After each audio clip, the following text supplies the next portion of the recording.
Hola, ¿qué tal, hermanos? Pues hoy les traigo el Papa de la semana. Vamos a hablar de San Lino Tuscany o de Volterra, segundo Papa.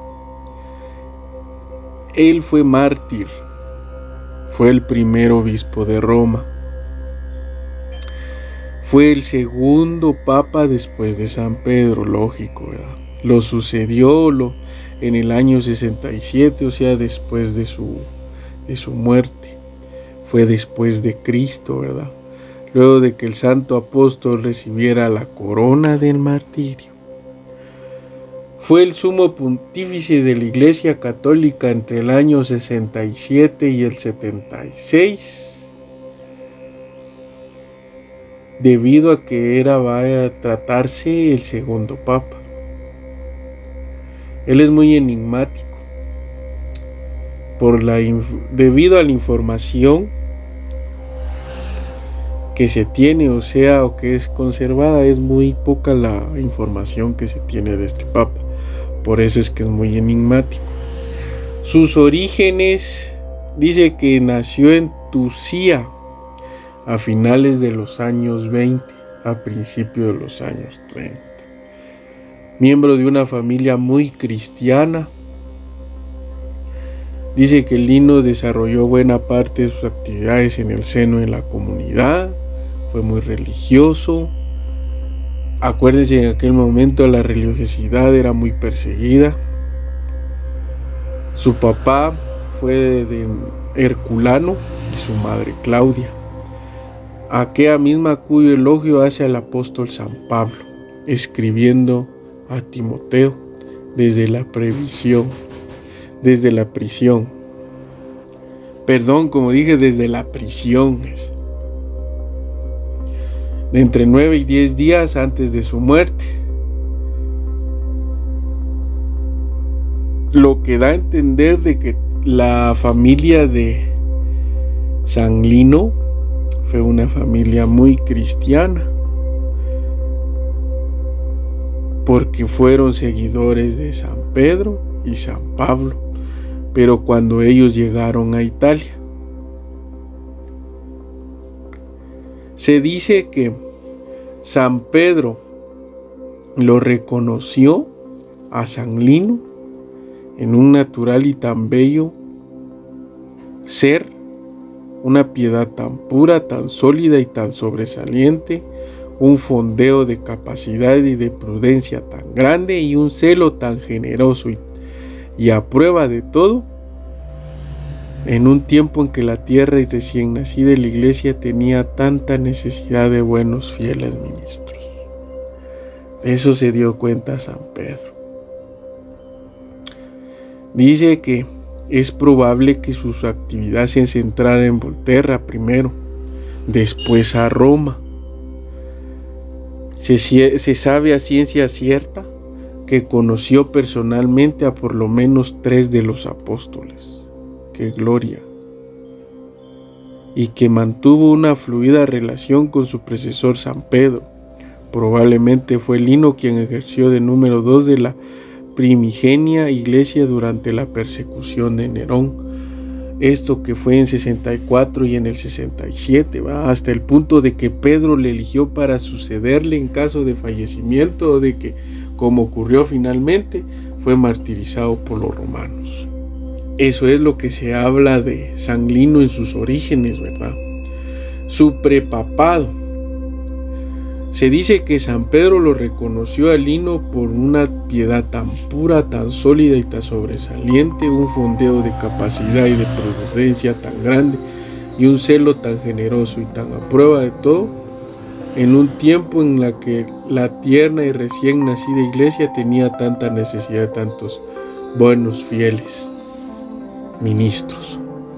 Dice que gozó la Iglesia de bastante tranquilidad en todo el tiempo del emperador Claudio y los 10 primeros años del imperio de Nerón, y queriendo San Pedro aprovecharse de aquella calma para asistir al concilio de Jerusalén hacia el año 48 de Cristo y para hacer muchas excursiones apostólicas, en diferentes provincias. Se tiene por cierto que para no dejar sin pastor a su querido rebaño, ordenó obispo a Lino.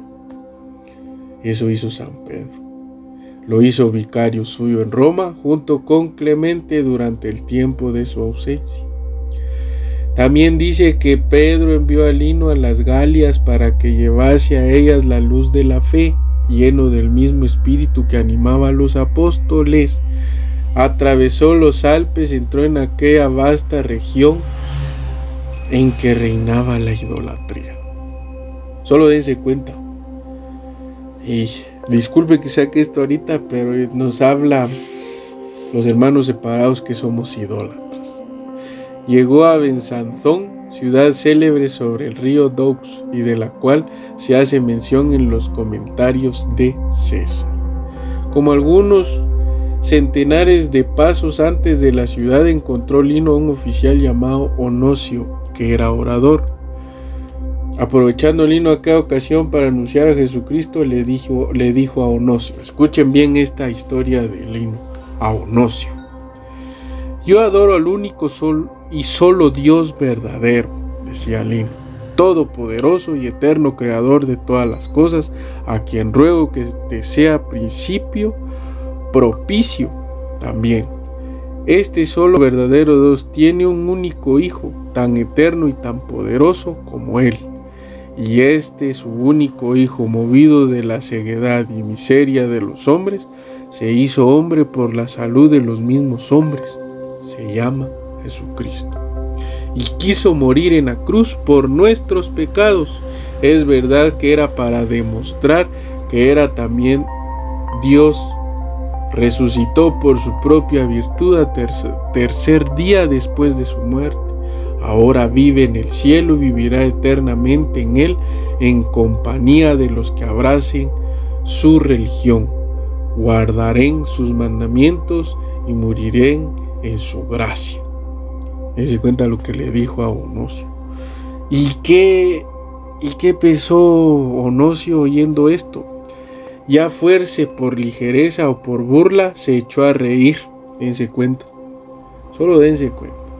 Pero como ya antes había oído hablar de Jesucristo crucificado, le picó la curiosidad y, deseoso de saber a fondo toda la historia, brindó a Lino su casa. Solo dense cuenta. Aceptó Lino su hospedaje y a pocos días, por su modestia, por su dulzura y por su singularísima santidad, se hizo dueño de todo el corazón y de toda la estimación del orador, logrando Lino la conversión del mismo. Solo dense cuenta cómo eran estos papas. Qué hermoso es esto, que así viviéramos todos en estos tiempos que se nos hacen muy difíciles, pero lo vamos a lograr. Para Dios no hay imposibles. ¿Cuál fue el papado de Lino?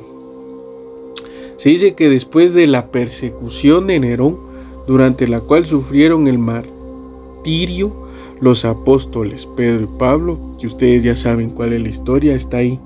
También los tengo como los santos, ellos son, no sé si son del 27 o del 29 de junio.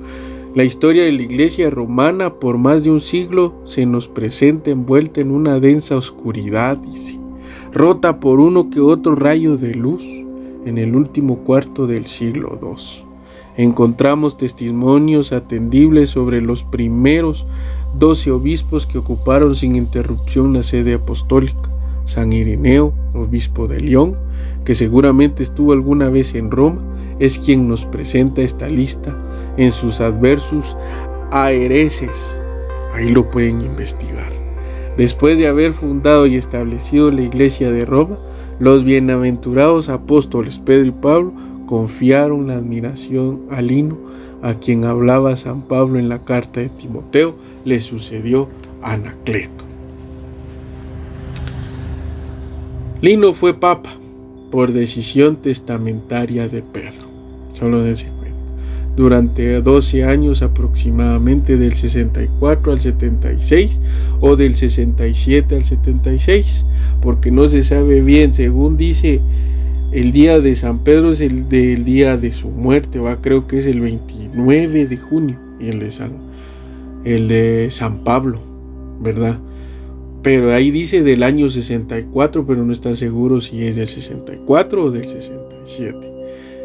Si se coloca al martirio de San Pedro en el 67, al final, ya se dieron cuenta, y no al principio de la persecución de Nerón. ¿Y cuál fue el legado de San Lino? Nombró los primeros 15 obispos en la historia de los papas. Él fue el que nombró a los primeros 15 obispos. Solo dice cuenta. Ordenó a las mujeres de entrar a la iglesia con la cabeza cubierta. Él fue el que ordenó todo eso. Pero ¿quién fue el que se lo dijo? Del mismo Dios, el mismo Espíritu Santo, el mismo Jesús. Su muerte, dice. Falleció el 23 de septiembre del 76. Probablemente martirizado, su recuerdo se mantuvo olvidado durante mucho tiempo, hasta el punto de que Tertuliano llegó a considerar como sucesor de Pedro a Anacleto. Se cree que Lino fue enterrado en Roma cerca de la tumba de Pedro. No obstante, nunca se ha encontrado su sepulcro y tampoco existe una tradición en este sentido. Aunque en 1615 se encontró en el Vaticano una tumba con la inscripción de Linus, que se considera resto de una inscripción más larga referente a otro nombre como Aquilinus o Adelinus. Pues este fue el Papa de la semana.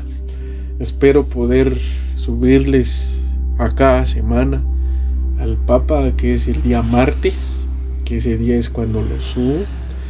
Pues espero que me sigan apoyando, suscríbanse, denle like, comenten, compartan y activen la campanita de notificaciones. Espero su apoyo solo en ese sentido, y que vean los videos. No es aburrido leer o escuchar la historia de nuestros santos y de nuestros papas.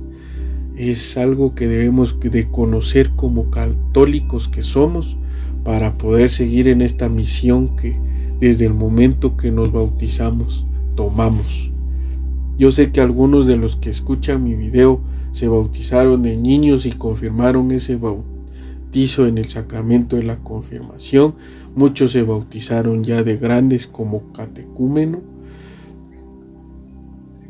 Entonces eso no tiene nada que ver, ya estaban un poquito mejor, ¿verdad?, de la situación de la vida, pero sabemos que tuvimos padres que nos guiaron en este sentido.